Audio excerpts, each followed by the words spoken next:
नमस्कार। आप देख रहे हैं आज की समाचार सिर्फ और सिर्फ के टीवी भारत में। मैं वर्षा वेणुगोपाल लेकर आई हूं देश और दुनिया की बड़ी खबरें। सबसे पहले पश्चिम बंगाल चुनाव।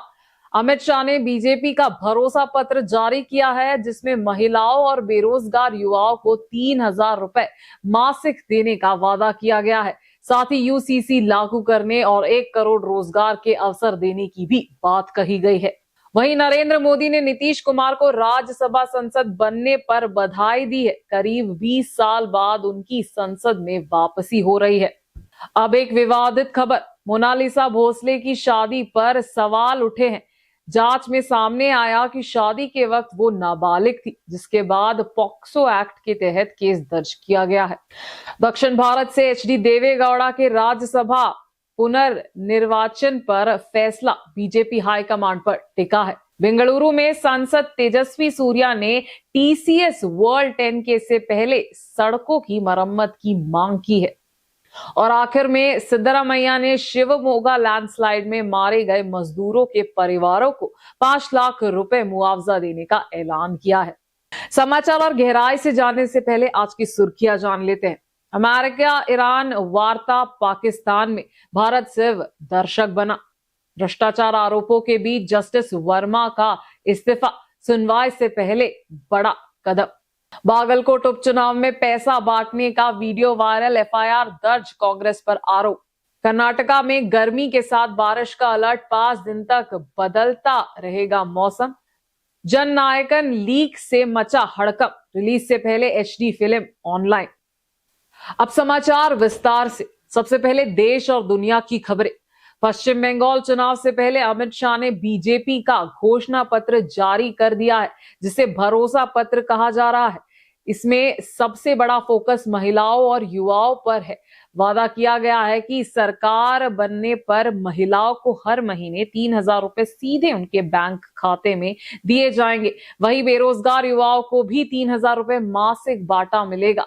रोजगार को लेकर बीजेपी ने 1 करोड़ नौकरी और स्वरोजगार के अवसर पैदा करने की बात कही है।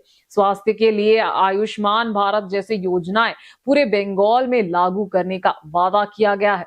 सबसे चर्चित ऐलान 6 महीने के अंदर यूसीसी यानी सम्मान नागरिक संहिता लागू करने की बात कही गई है। सुरक्षा के मुद्दे पर सख्त रुख अपनाते हुए घुसपैठ और तस्करी पर जीरो टॉलरेंस नीति का ऐलान किया गया है।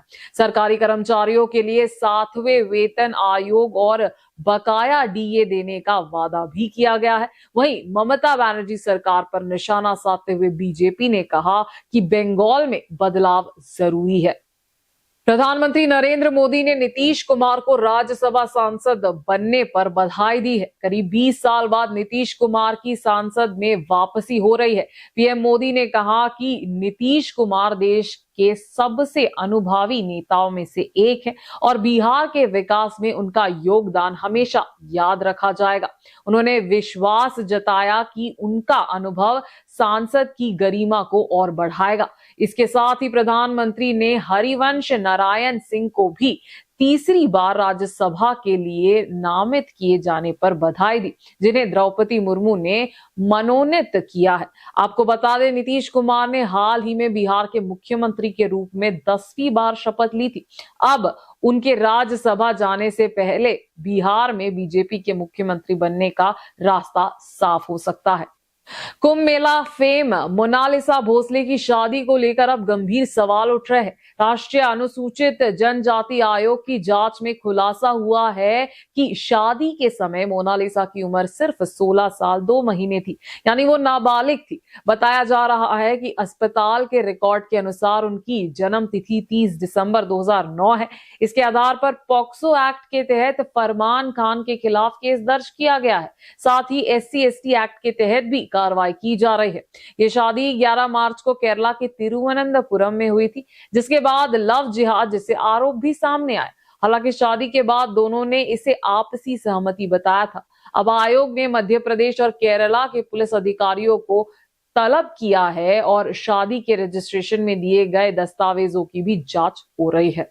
अब जरा नजर डालते हैं दक्षिण की ओर। पूर्व प्रधानमंत्री एचडी देवेगौड़ा को राज्यसभा के लिए फिर से चुने जाने का मामला प्रधानमंत्री और बीजेपी हाई कमांड पर निर्भर है। जेडीएस यूथ विंग के प्रदेश अध्यक्ष निखिल कुमार स्वामी ने कहा कि उन पर किसी भी तरह का दबाव डालने का सवाल ही नहीं उठता। देवेगौड़ा के राज्यसभा का कार्यकाल खत्म होने के बारे में हासन में पत्रकारों को जवाब देते हुए निखिल ने कहा कि पार्टी चाहे जो भी हो, ये सभी की इच्छा है कि वो राज्यसभा में हो। अगर राज्य से कोई ऐसा व्यक्ति है जो सदन में राज्य के हितों के बारे में जोर से बोलता है और सरकार का ध्यान आकर्षित करता है, तो वो केवल देवेगौड़ा है। उन पर किसी भी तरह का दबाव डालने का सवाल ही नहीं उठता।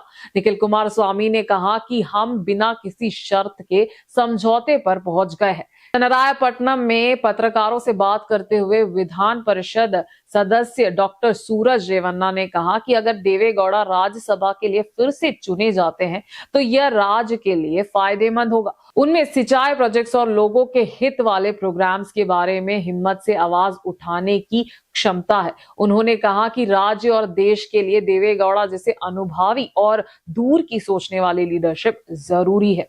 बेंगलुरु साउथ के बीजेपी सांसद तेजस्वी सूर्या ने चीफ मिनिस्टर सिद्धरामैया और deputy chief minister DK Shivakumar से जल्द 10 किलोमीटर लंबी सड़क की मरम्मत करने की अपील की है। टीसीएस वर्ल्ड 10K रेस का 18वां संस्करण 26 अप्रैल को बेंगलुरु में होगा।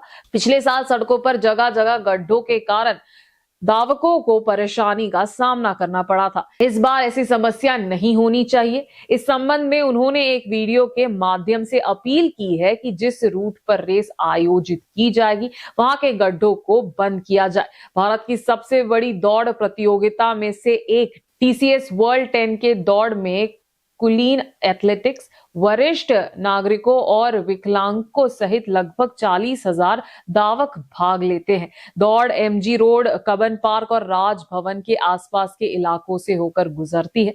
इस 10 किलोमीटर के रूट का एक भी हिस्सा गड्ढों से मुक्त नहीं है। इस वजह से पिछली बार कई धावकों को परेशानियों का सामना करना पड़ा। चीफ मिनिस्टर सिद्धरामैया ने शिवमोगा जिले के हुलीकल घाट पर लैंडस्लाइड में मारे गए 3 मजदूरों के परिवारों को 5 लाख रुपए का मुआवजा देने का ऐलान किया है। एक्स पर इस बारे में जानकारी शेयर करते हुए उन्होंने कहा, होसानगर तालुक में हुलीकल घाट मोड़ पर रोड बैरियर बनाने के दौरान लैंडस्लाइड से 3 मजदूरों की मौत की खबर सुनकर मुझे दुख हुआ। भगवान मृतक मजदूरों की आत्मा को शांति दे और उनके परिवार वालों को ये दुख सहने की ताकत दे। मैंने जिला के इंचार्ज मंत्री मधु बंगारप्पा से इस घटना के बारे में बात की है और जानकारी ली है। उन्होंने कहा कि इस घटना में परिवार के आधार काम करने वाले लोगों की जान चली गई और इंसानियत के नाते मृतक मजदूरों के परिवारों को 5 लाख रुपए का मुआवजा दिया जाएगा।